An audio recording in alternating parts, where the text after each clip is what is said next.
Salut!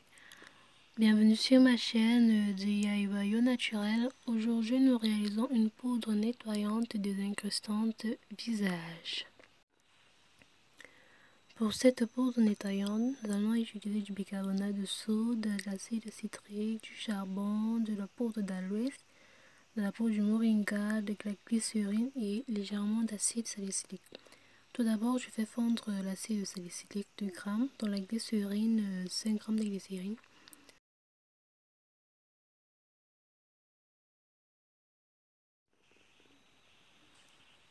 Donc, je vais commencer par renverser du bicarbonate de soude d'environ 60 g dans un bol. Le bicarbonate de soude est un produit désincrustant, c'est-à-dire il nettoie les déchets sur la surface de la peau.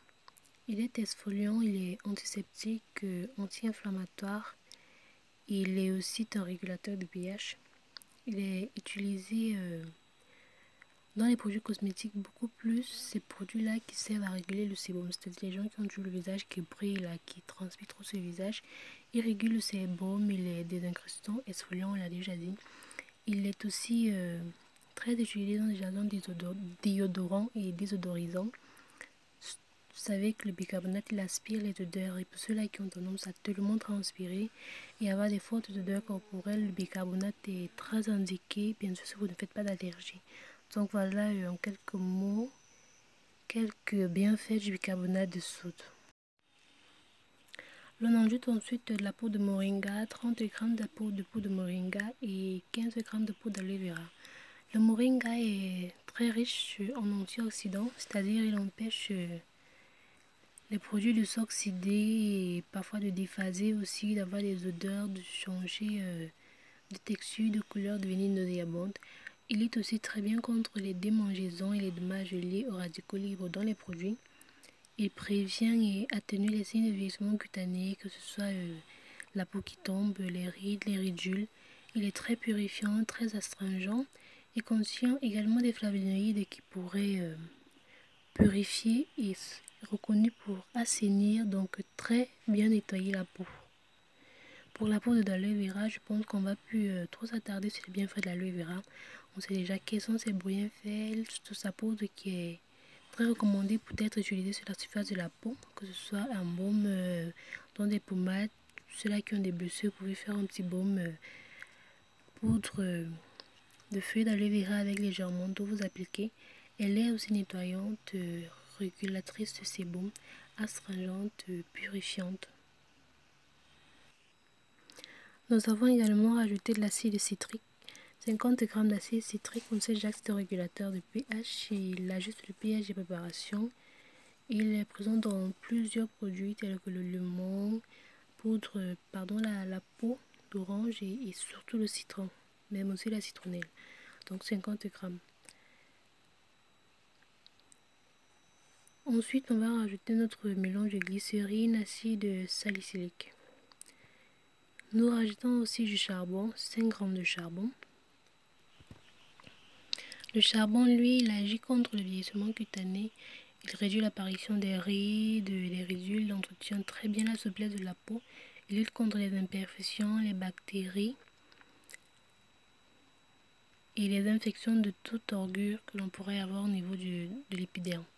Il donne une très bonne mine et il est désincruste en profondeur les pores de la peau, séborégulateur, nettoyant, assainissant. Il est un excellent principe actif pour la peau et les cheveux. Il détoxifie la peau, redonne de l'éclat et régule le sébum. Efficace contre l'acné, les boutons, l'hyperpigmentation, les taches. Il est un excellent produit en utilisé en gommage et en exfoliation. Donc voilà un peu les bienfaits du charbon, les bienfaits de tous ces produits-là. Voilà en quelque sorte notre poudre nettoyante visage avec tous ses bienfaits.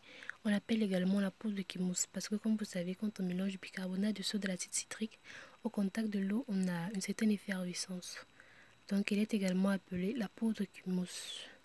Elle va vous nettoyer la peau, vous détoxifier, vous donner de l'éclat et de la brillance à votre teint. Vous pouvez utiliser ce masque 2 à 3 fois la semaine. Vous voyez là comme en démo, vous prenez juste quelques cuillères de votre poudre nettoyante et vous rajoutez légèrement d'eau. Et voilà, il y a de l'effervescence due à la présence du bicarbonate de soude et l'acide citrique. Si vous n'avez pas d'acide citrique et vous avez de la poudre de citron, on contient beaucoup d'acide citrique, vous pouvez le rajouter.